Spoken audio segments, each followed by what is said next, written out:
Heriberto.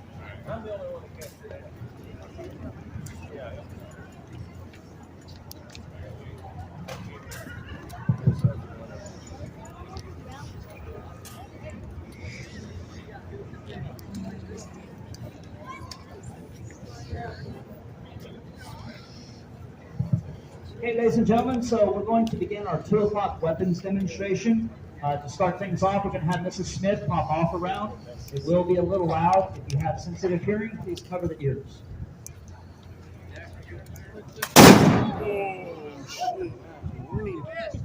Oh my god, that was loud. I didn't get that one. Dang. That scared me. Caught me off guard. I didn't even record it. Me either. I couldn't record it. Okay, folks, so we are the living history staff here at the Alamo, and we're going to cover the primary weapons you would have seen used in the siege and battle. Now, they had several types of firearms you would have seen here, or being used here, I should say, as well. They had rifles, they had muskets, shotguns, and of course artillery. We're covering the small arms, so we're going to start with the rifled weapon of this period. This is a civilian hunting rifle. It's commonly known as a long rifle. And as the name says, it is a rifled weapon, so it has rifling in the bore. Well, what is rifling? Well, rifling is a series of cut grooves, there's usually 7, that are cut into the bore of the barrel, and they twist. So what that does, when you shoot the lead ball, and it's all lead ball for this period, it will grab that rifling and impart a spin on the ball as it exits the barrel. And a spinning ball is going to go straight and give us a greater range. Now, hunting rifles of this time, they typically had a range between 300 and 400 yards, and they're very accurate. In fact, if you can see it, you should be able to hit it. And Colonel Crockett was quoted as saying, "If I can see it, I can hit it." He was an excellent shot.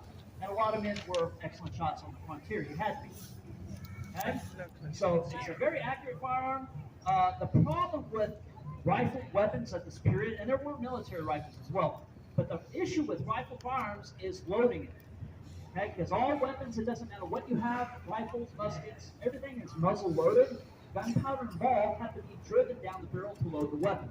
Well, because of the rifling in the bore, it was really hard pushing the ball down the barrel. That you have to pound it in.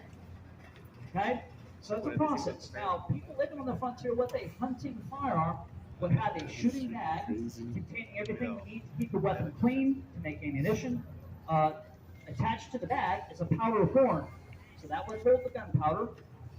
And attached to the bag also is a powder measure.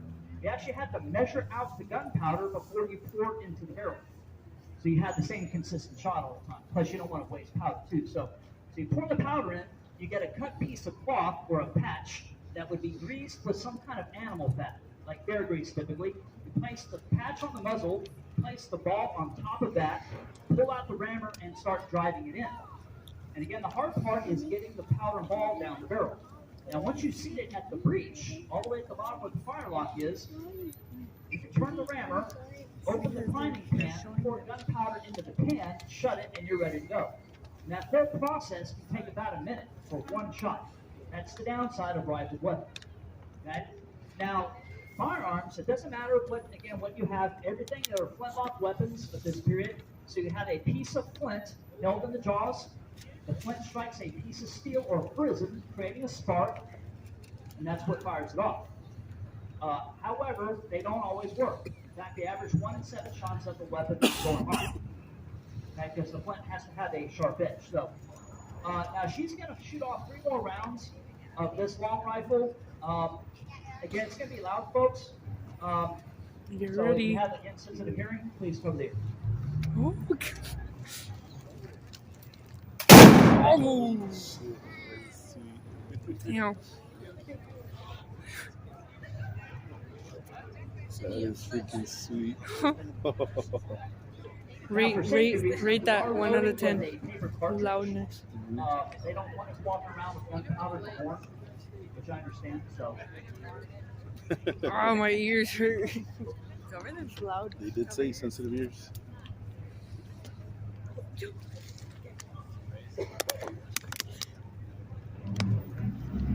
Man, imagine shooting someone with that. They'll probably run away by the time you shoot them. Oh yeah, it takes a while. Get in the corner. Ahí va.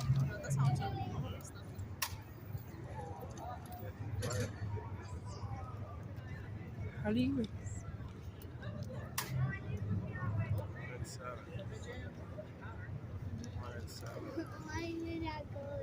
as I said, folks, 1 in 7 shots.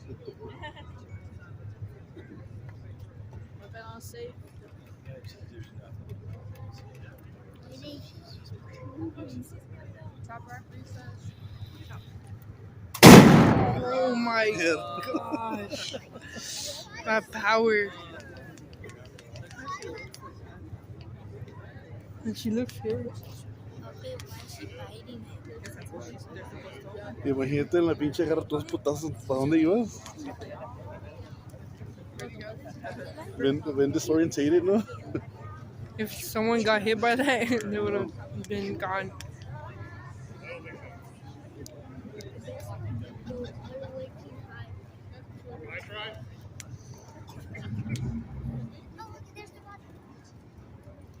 Pero imagínate de aquí quisiera. No, ya te metieron como 20 puñaladas. Oh,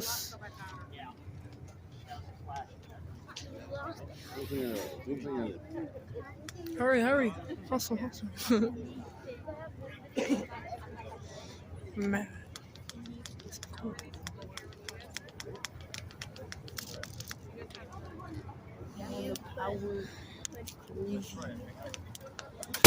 Oh. Hacen chingas.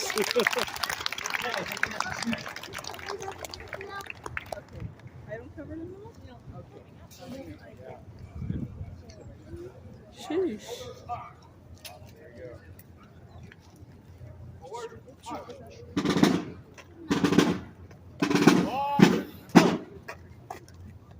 Colonel Sanders. Order, arms.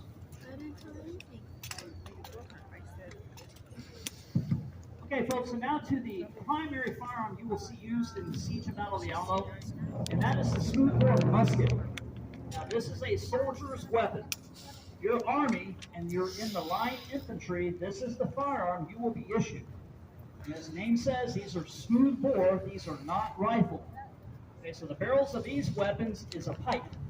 Now, when you shoot a ball out of a smoothbore firearm, the ball is actually going to bounce down the barrel. Now, whatever end the ball strikes on the muzzle as it exits, the ball will go the other direction. And it'll travel straight in that direction to roughly 75 to 100 yards. Now, typically after that, the ball is going to begin to turn, much like a knuckleball does in baseball. Up, down, left, right. We don't know where it's going to go. Now, to make up for the inaccuracy of these weapons, is why we need the men standing together in a line, elbow to elbow, and we all fire together at once in mass volleys. Doing that increases the chances we're going to hit more of the enemy on the battlefield. Okay, but the enemy's doing it to us, same thing. So the battlefield at this time period is about speed of loading. And that is why we use this weapon over the rifle. As I mentioned, the rifle can take a minute to load. The soldier with the musket, he must load this in 20 seconds. So we're going to get 3 to 4 shots a minute with this weapon compared to 1 shot a minute with the rifle. And the battlefield is speed of loading. Typically, the army that throws the most lead, you're going to capture the field and push the enemy off. That was more important than accuracy. Okay? Now, you had several types of muskets that were used here. I'm holding a 1795 Springfield, and this would be the first weapon made for the United States military at the Springfield Armory in Massachusetts. This first model is patterned from a French Charleville. It's the same firearm, just that we have U.S. markings on it instead of French. Now, in 1800, the other armory would open up in Harper's Ferry, Virginia, which is now West Virginia, and they're manufacturing this same weapon. Now, both armories would make this firearm until 1815. Starting in 1816, until they start making the first American standard pattern musket. That's what Mr. Galasso is holding. So he's got an 1816 Harper's Ferry. So at that point, we are no longer copying this French pattern. We had developed our own. And every U.S. model would be patterned from that musket. It would be known as the standard. Okay? Now, all U.S. muskets at this time are 69 caliber, so we shoot a 64 caliber ball. Now, the primary, most dominant musket you'll see used here is the British Brown Bess. Now, this would be the weapon that the entire Mexican army is using, and every defender inside these walls would have had 2, maybe up to even 4 of those each loaded next to them that morning. They're just grabbing and firing as quick as they could. Okay? Now, the British made that from 1722 until 1838, so there were hundreds of thousands of those firearms. And like I said, the entire Mexican army, that's what they've got.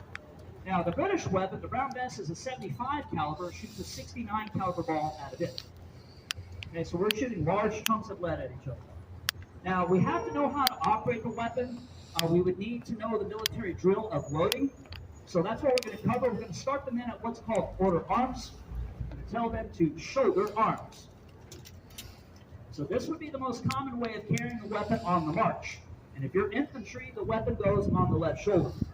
And we're going to tell the men to load in 12 times. Load. Open, pen. Handle, cartridge. Now the cartridge is a paper tube. It has ball and powder rolled up in it. It's all there. Now these are crimped over. The only way we can open it is to tear cartridge. They find off the end of it, spit it out, and prime. So they put powder into the pan.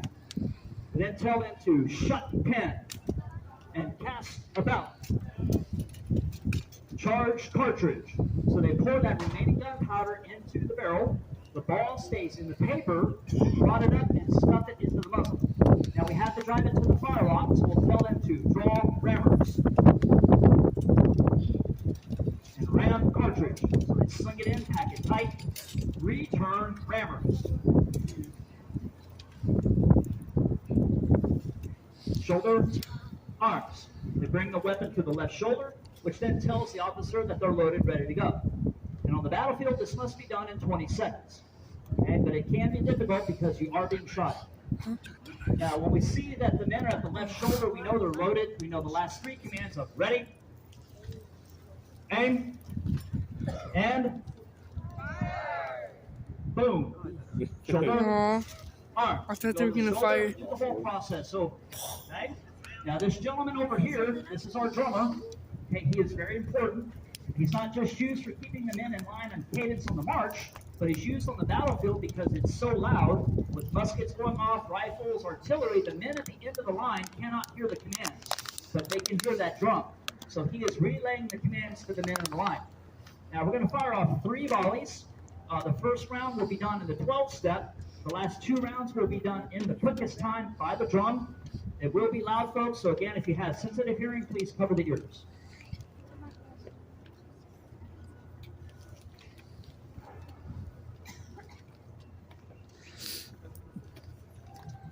It's going to be loud.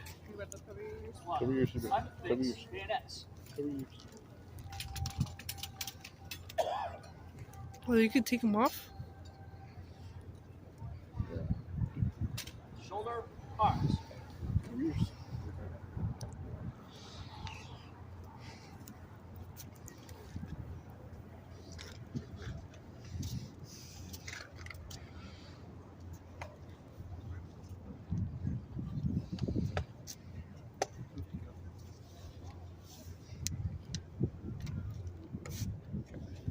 One.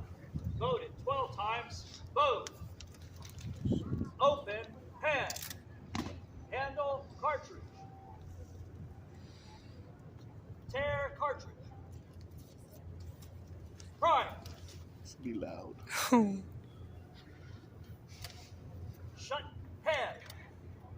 Cast about. Charge cartridge. Draw rammer. Ram cartridge. Oh, Return rammer. Todos disparados. Shoulder arms. Fire. Ready. oh. Hey. Fire. Oh.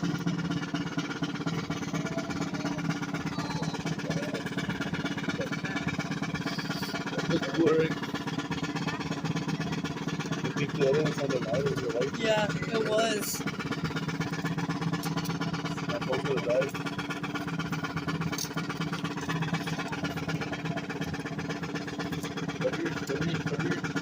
Oh. Can you see it now?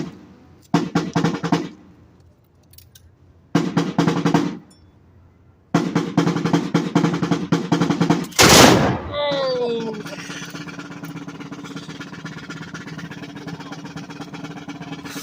That's a show. Nah, that's crazy. Yo corrió, pero nada, quedaba todo.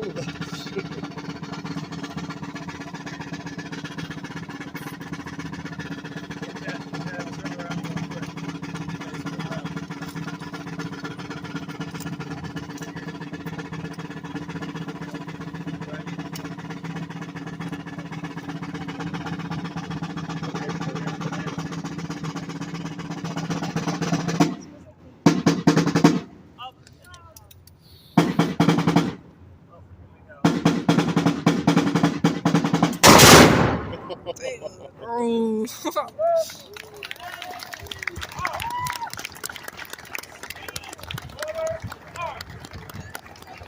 That's cool. That's crazy. Yeah. Are they gonna do it one more time? If they don't, do we go? Clearing out, make sure everything's clean. You ready? Oh, just in case. That is cool. Okay, let's go. That's it. Shoulder arms. Lodge arms. 20 minutes, I call it. Straight. I think they're clean, make sure Right everything's good. face. Push it over here. Arms. Squad dismissed.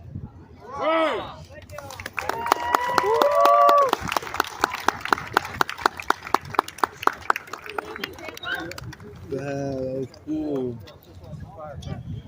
Well, getting on tip jar,